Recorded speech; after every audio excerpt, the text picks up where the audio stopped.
Senhor Jesus, a você que sempre está aí conosco.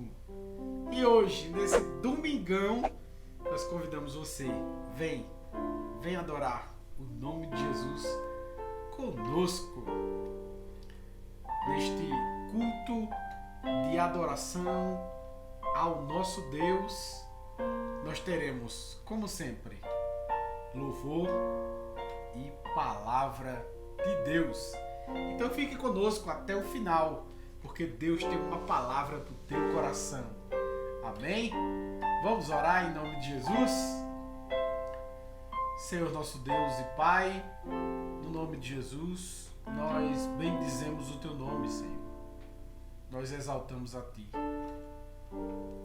E convidamos o Senhor para que se faça presente em nosso meio, visto que este momento é exclusivo para o Senhor. Que o Senhor venha se manifestar de forma poderosa. Venha, Deus, trazer a Tua paz para os nossos corações. Ó Deus querido, eterno e bendito. Que o Senhor toque corações, que o Senhor faça maravilhas em nosso meio para a glória do Teu nome. Pai querido, amado e bendito, receba como cheiro suave as Tuas narinas o nosso culto racional. E neste momento, nós Te agradecemos, Senhor, em nome e por amor de Jesus. Amém. Glória a Deus. Vamos adorar? Vamos lá. Não há Deus maior, não há Deus melhor, Não não há Deus tão grande há, Senhor. como nosso Deus. Não há Deus maior, Não há. não há Deus melhor, Não há. não há Deus tão grande como nosso Deus. Criou os céus, criou a terra, criou o sol E as estrelas, tudo Ele fez, tudo criou. tudo formou. Para quê? Cante conosco. Para o seu Louvor, para o seu louvor, para o seu, para o seu, para o seu louvor.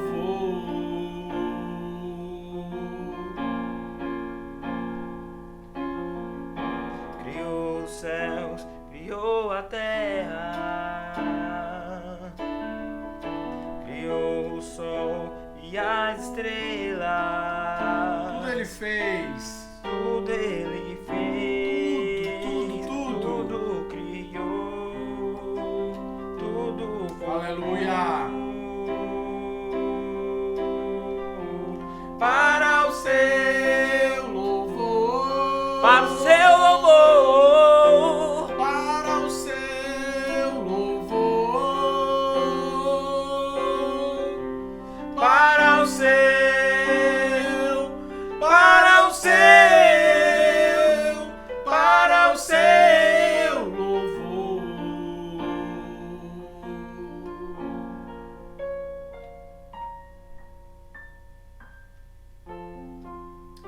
Oh glória! Louvado seja o nome de Jesus. Se alegre conosco na presença do Senhor.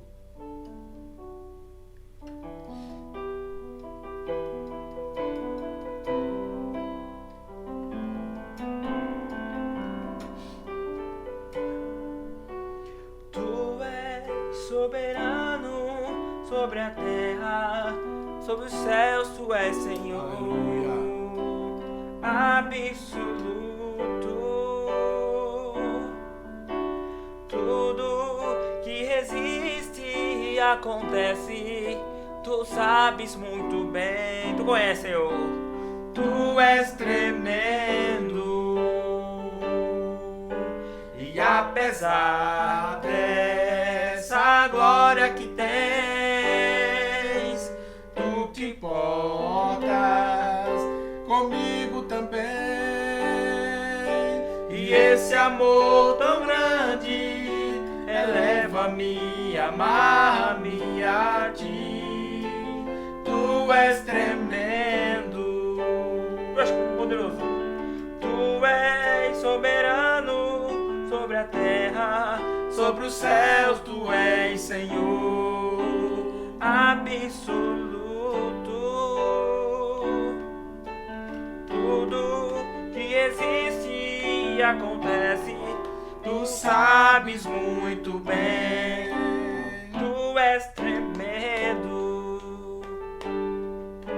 E apesar dessa glória que tens, tu te importas comigo também. E esse amor tão grande eleva-me, amar-me a ti. Tu és tremendo. E apesar dessa glória que tens, tu te importas comigo também. E esse amor tão grande eleva-me, amar-me a ti. Tu és tremendo.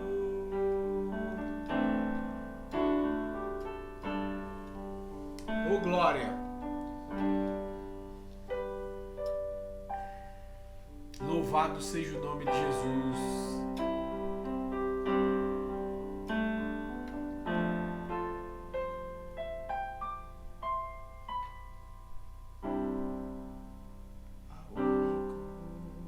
Que é digno de receber a honra e a glória, a força e o poder. Ao Rei eterno e imortal, invisível, mas real, a Ele ministramos o louvor. A único que é digno de receber A honra e a glória, a força e o poder. Ao Rei eterno e imortal, invisível, mas real, a Ele ministramos o louvor.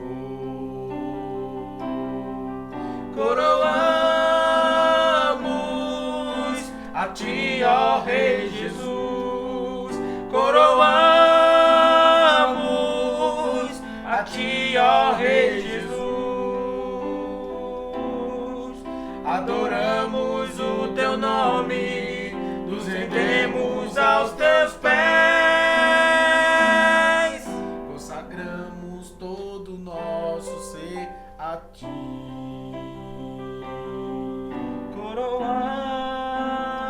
Coroamos a ti, ó Rei Jesus. Coroamos a ti, ó Rei Jesus. Adoramos o teu nome, nos rendemos aos teus pés. Consagramos todo o nosso ser a Ti. Consagramos todo o nosso ser a Ti. Consagramos todo o nosso ser a ti. Oh, aleluia. glória seja dada ao nome de Jesus. Vamos para o melhor? Vamos lá? Palavra. Vamos para a palavra de Deus agora. E antes de ler, a palavra de Deus, eu gostaria de fazer uma oração por você nesse momento. Ora, Senhor. Pai amado, Pai eterno bendito, que o Senhor possa entrar em cada lar, em cada casa, em cada causa, meu Pai, nesta noite. Senhor, que o Senhor, meu Deus, possa falar conosco nesta noite. Abre os nossos ouvidos e nossos olhos e prepara o nosso coração, nossa vida, a nossa mente, para recebermos, para degustarmos, para sentirmos o gosto, para que a Tua palavra possa entrar dentro de nós, que possa fazer efeito, que possa fazer maravilhas, em nome de Jesus. Amém. Amém? Então vamos ler aqui hoje sobre a família de Jesus. E se encontra em Mateus capítulo 12, do versículo 46 ao 50. E falando ele ainda à multidão, eis que estavam fora sua mãe e seus irmãos, pretendendo falar-lhe, e disse-lhes alguém: eis que estão ali fora tua mãe e teus irmãos, que querem falar-te. Porém ele respondendo disse ao que lhe falara: quem é a minha mãe? E quem são meus irmãos? E estendendo a mão para os seus discípulos disse: eis aqui a minha mãe e meus irmãos. Porque qualquer que fizer a vontade de meu Pai que está nos céus, este é meu irmão, e irmã e mãe. Então, essa passagem é muito interessante, que fala também um pouco do relacionamento de Jesus com seus irmãos, com sua família.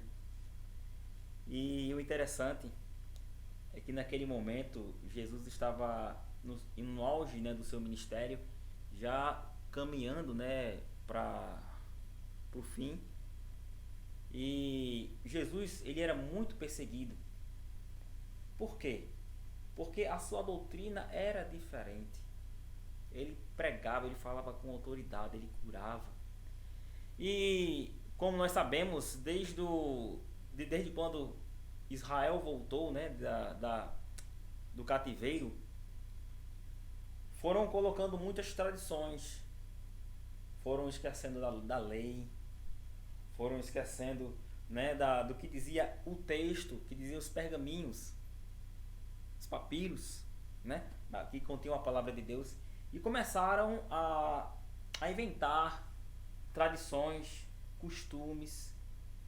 E um certo dia Jesus falou: vocês são hipócritas porque vocês colocam cargas pesadas em cima dos ombros dos outros, mas que nem vocês conseguem ou querem levantar com o seu dedo midinho.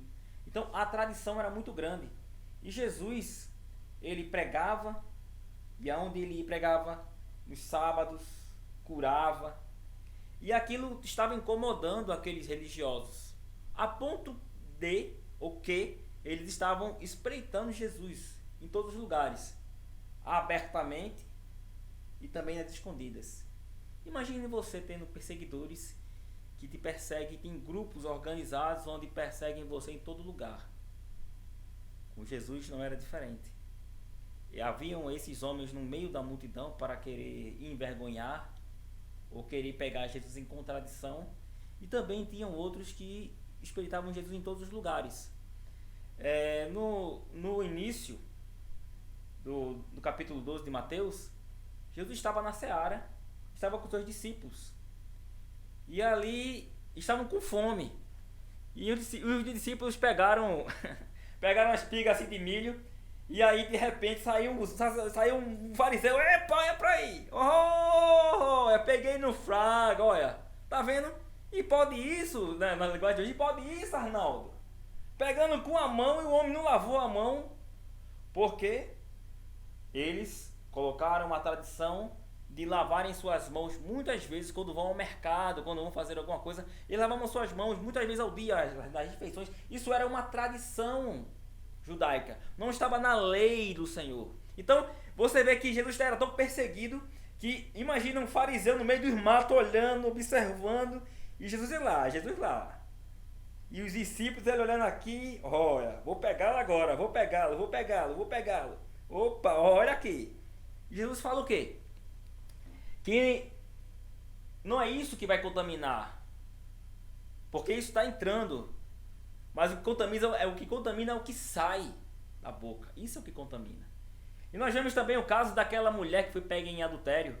A lei, ela diz o quê? Que teria que ser pego o quê? Os dois. E analisando aqui com o pastor, um dia conversando com ele, e achei interessante, nós falávamos sobre isso, que não era muito legal para o sacerdote condenar ninguém à morte. E imagina, muitas pessoas dizem que a lei era muito dura, era muito rígida, mas se naquele momento você fosse pego em adultério e você se arrependesse ali, você parasse com aquele ato, você estava livre. Mas se você, mesmo sendo avisado, e você continuasse com aquele ato, você era levado ao sacerdote e ali você era apedrejado. Então eles levaram só uma mulher. E querendo pegar quem? Os mesmos, né, que perseguiam, que queriam envergonhar Jesus e queriam pegar em qualquer contradição. Mestre, ela não é digna de morte, que seja apedrejada? Então, porém, quem não tem pecado, que joga a primeira pedra. Então, aquela sociedade, ela vivia cheia de tradições. E aqui, Jesus, a conversa ia esquentando, e eles perguntavam e ele respondia, e ele falava e eles respondiam, entendeu? Então, assim, o papo tem aquela conversa, aquela discussão que começa a esquentar, o sangue começa a subir para a orelha e o papo estava ficando quente, estava pesado. E Jesus foi com eles e foi conversando e tal, e chegou um ponto que ele estava no local. Nós sabemos que por onde Jesus passava, a multidão acompanhava, mas agora Jesus estava num lugar fechado. Não sei de quem era a casa, mas ele estava num local fechado e respondendo as perguntas, e pregando e ensinando. E naquele exato momento, a sua mãe e seus irmãos estavam do lado de fora a chamá-lo. E eu quero frisar essa parte, porque a sua mãe e seus irmãos foram não só chamar Jesus. E eu quero abrir um parêntese aí. Nós sabemos que não importa a idade. A minha mãe sempre disse, né? Você pode ter 50 anos, 60, 100 anos, mas você sempre vai ser meu filho.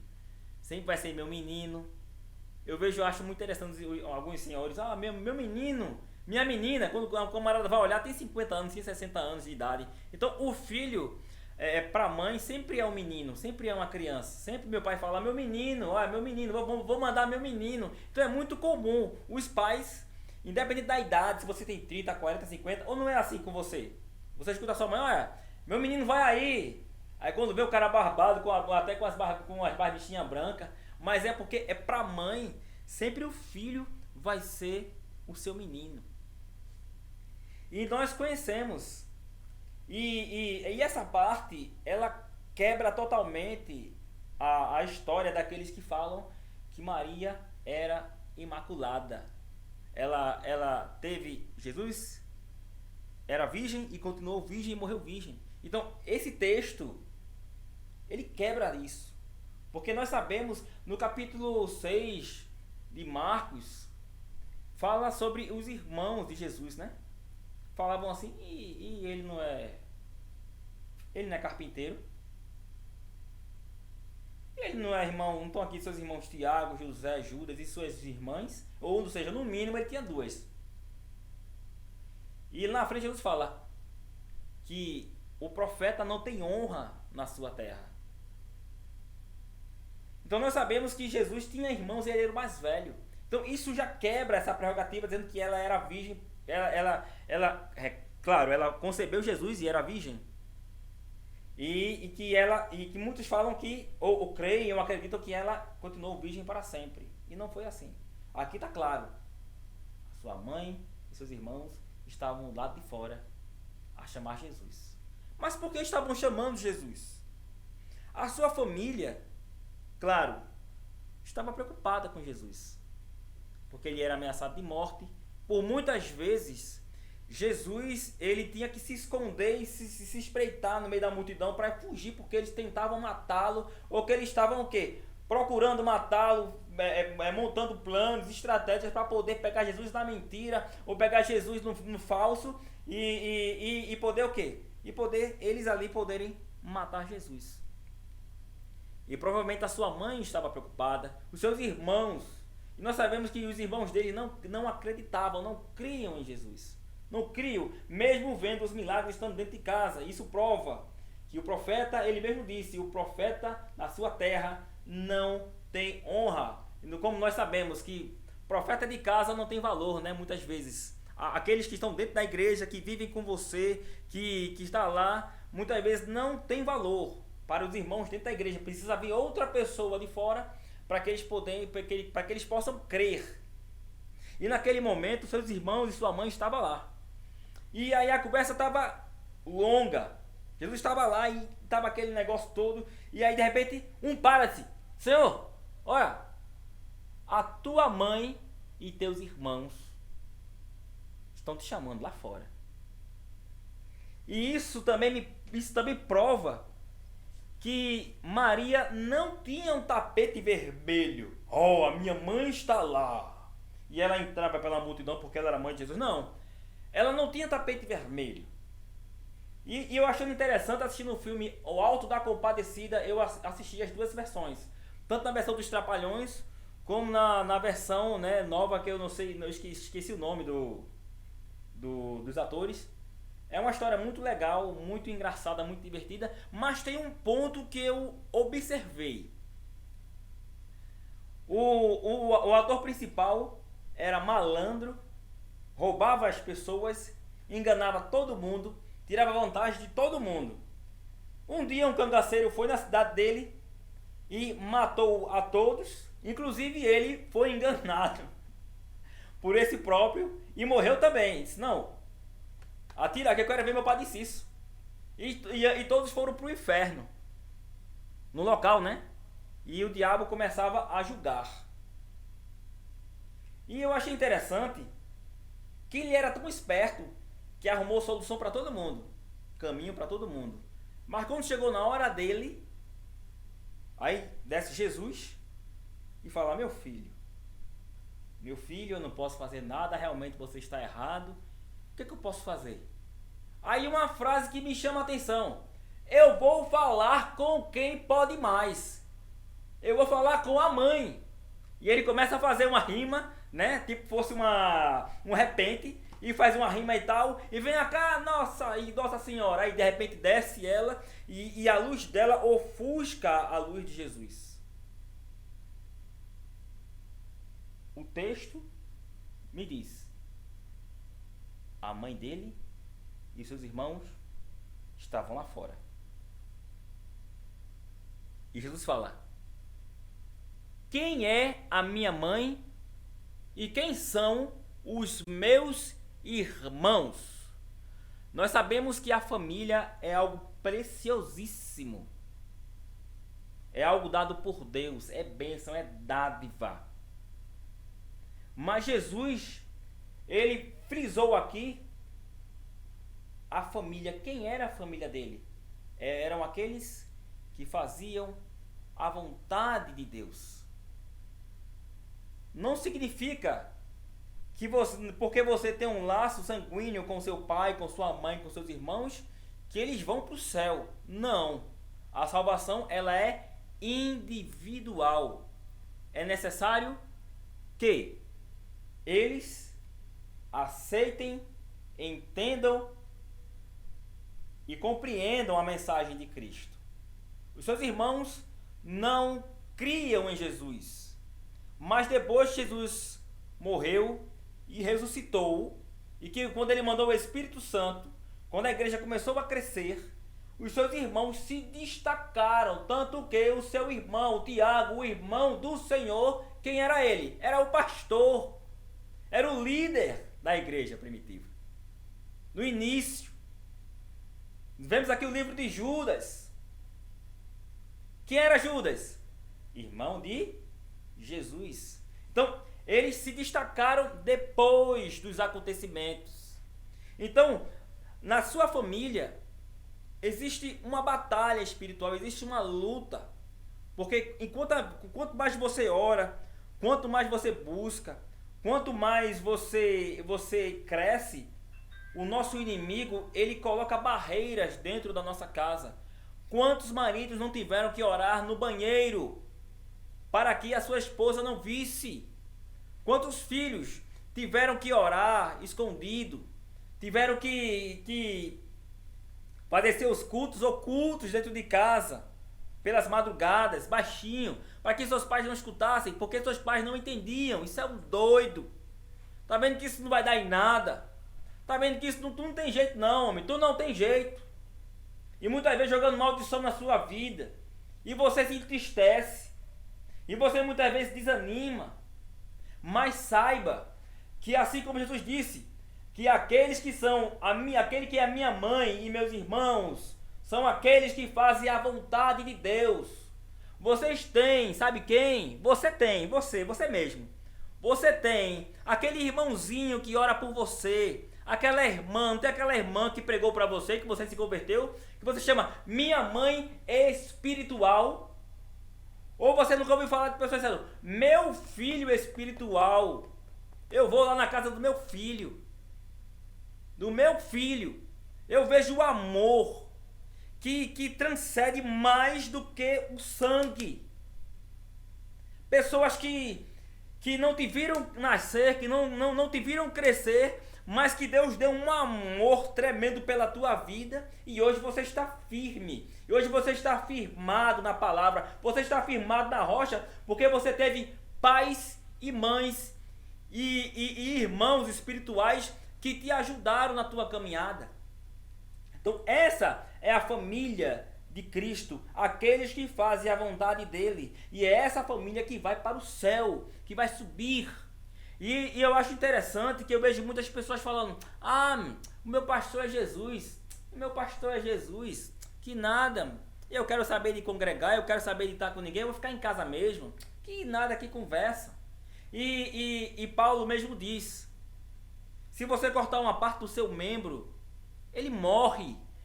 Se você colocar uma mão, se você cortar a sua mão e colocar no lugar, e você não colocar no gelo, e não levar para o hospital para fazer o reimplante novamente, a sua mão vai apodrecer e você vai ficar cotó. E é assim que acontece.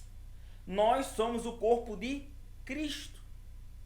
E cada um tem seu dom, tem sua habilidade. E tudo isso tem que acontecer para quê? Para que haja edificação na casa do Senhor.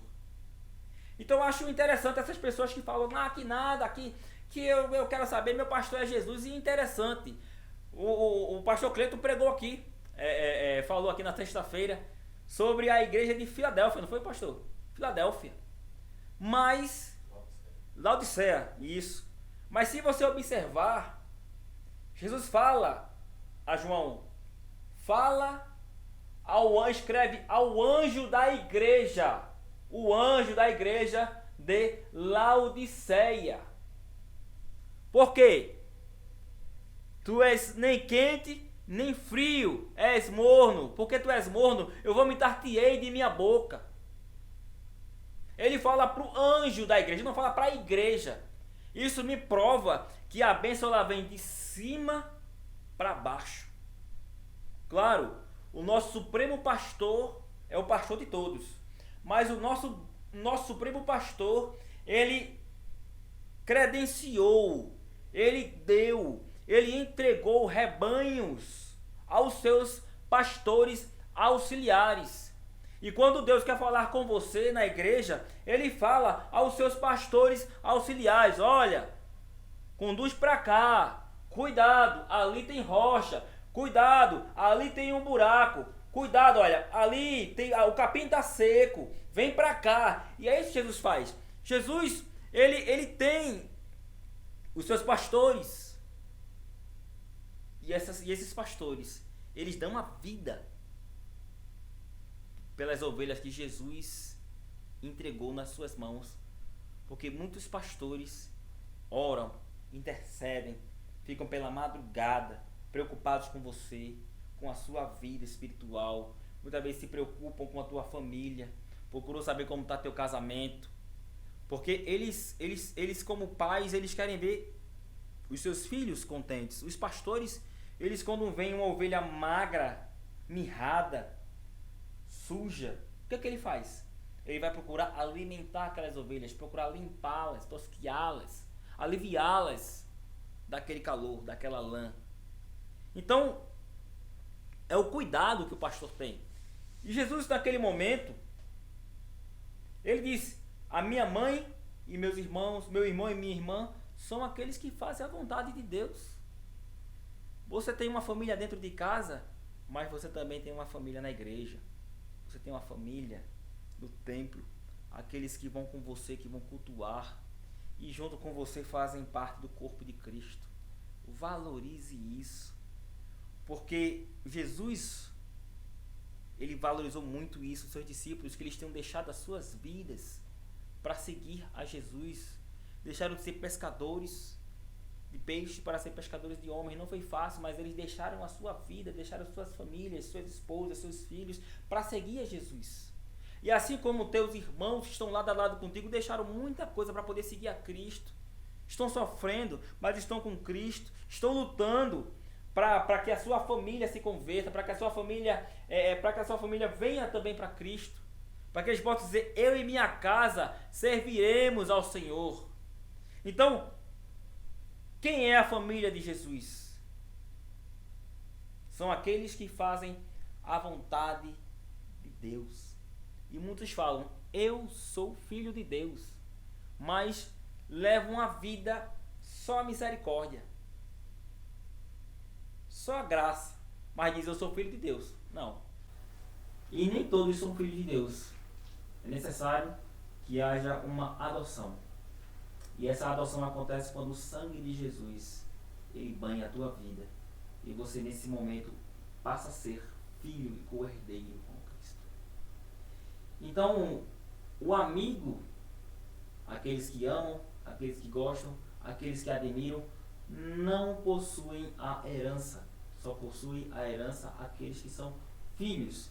Mesmo aqueles adotados recebem a herança igualmente com os filhos sanguíneos. Então essa mensagem é para você valorizar mais o teu irmão que está do teu lado. Porque se ele cair,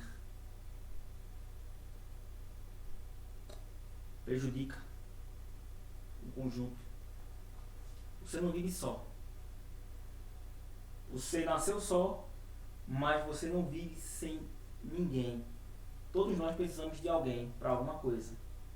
E você está hoje firme porque tiveram pessoas que oraram por você, pessoas que foram na sua casa e para te alimentar com a palavra de Deus, para te levar para a igreja, para te ensinar. Quantas vezes você, na crise do seu casamento, você foi procurar quem? Aqueles irmãos mais experientes para conversar com você, para pedir um conselho. O que eu faço? Como é que eu faço? E a Bíblia, a palavra de Deus, ela ensina você a ser um bom filho, um bom marido, uma boa esposa, um bom obreiro, um bom cantor, um bom adorador. Então a Bíblia, ela é a nossa bússola, ela é o nosso norte, é o nosso sul, ela é quem nos indica o caminho.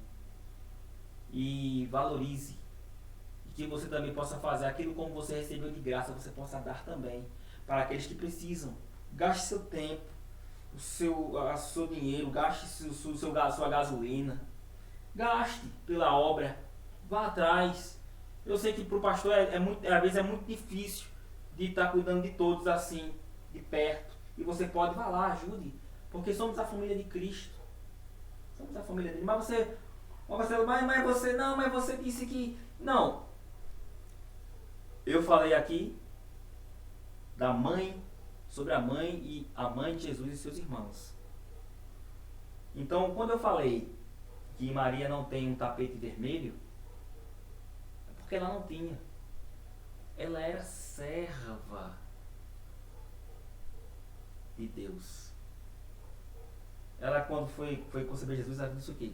Faça em mim a tua vontade. Tua serva está aqui, eis-me aqui. no casamento do Caná, que foi que ela disse, faça tudo que ele disser. Ela não disse, eu faço, não, faça tudo que ele disser. Então, ela era obediente. E ela sabia que ali era o Filho de Deus que estava fazendo a sua obra. E ela sabia, desde o início, ela sabia. E era necessário que Jesus fizesse a vontade de Deus, que era pregar, que a palavra dele fosse aos cativos. E eu convido você nesta noite a fazer parte da família de Deus, da família de Jesus. Que você nesta noite possa abrir o teu coração e possa aceitar a Jesus como teu Salvador e assim fazer parte da família de Cristo. E para você que já faz parte da família de Cristo, valorize, porque o teu irmão que está do teu lado é ele que está te ajudando, é ele que vai te ajudar em oração, em intercessão, para que a tua família carnal, a tua família sanguínea venha para Cristo. Então nesta noite eu te convido, vem fazer parte da família de Deus. E eu tenho uma total certeza que quando você se voltar para Cristo, a Bíblia nos relata que quando um pecador reconhece o seu pecado e quando ele aceita Jesus, a Bíblia fala que há festa nos céus.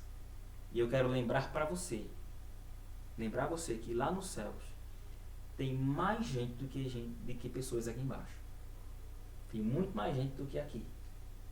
Então uma comunidade, uma população incalculável lá na glória está pulando e exaltando o nome do Senhor, porque você se voltou para Ele. Vem para Jesus e vem fazer parte da família de Deus conosco.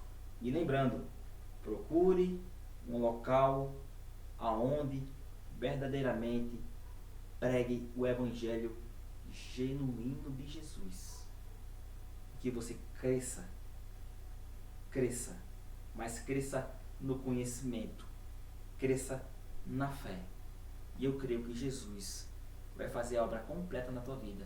Então, faça parte você também da família de Jesus. E assim conosco, vamos fazer a vontade de Deus juntos. Amém e amém. Boa palavra da parte de Deus. E mais uma vez, o missionário veio aqui como um profeta dizer a você que você pode fazer parte da família de Deus. Você pode fazer parte da família de Deus. Basta querer. Basta querer. Queremos agradecer muito a vocês que cooperam conosco, curtindo, comentando, compartilhando. Nós agradecemos ricamente a vocês. Que o Senhor recompense os vossos feitos e que possas ter uma semana abençoada na presença do Senhor. E aí terminamos justamente como sempre nos domingos. Eu quero trazer para vocês a bênção pastoral. Que a graça do nosso Senhor Jesus, o amor de Deus nosso Pai e as doces consolações do Santo Espírito seja com todo o povo de Deus, hoje e para todo sempre. Amém. Tenhas uma ótima semana. Que Deus te abençoe e te faça prosperar. Em nome de Jesus. Missionário. Amém. Quero desejar a você um ótimo final de domingo, né? Uma ótima semana. E lembrando que estaremos aqui, se assim Deus permitir, ou se Jesus não tiver voltado antes, né? Não tiver levado sua igreja, sexta-feira, às 20 horas, não esqueça. Estaremos aqui no mesmo bate-horário, mesmo bate-canal. E saúdo vocês com a paz do Senhor, a paz de Deus, paz seja convosco e graça e paz Vai em paz e não peques mais. Tchau, tchau, pessoal. Tchau, tchau.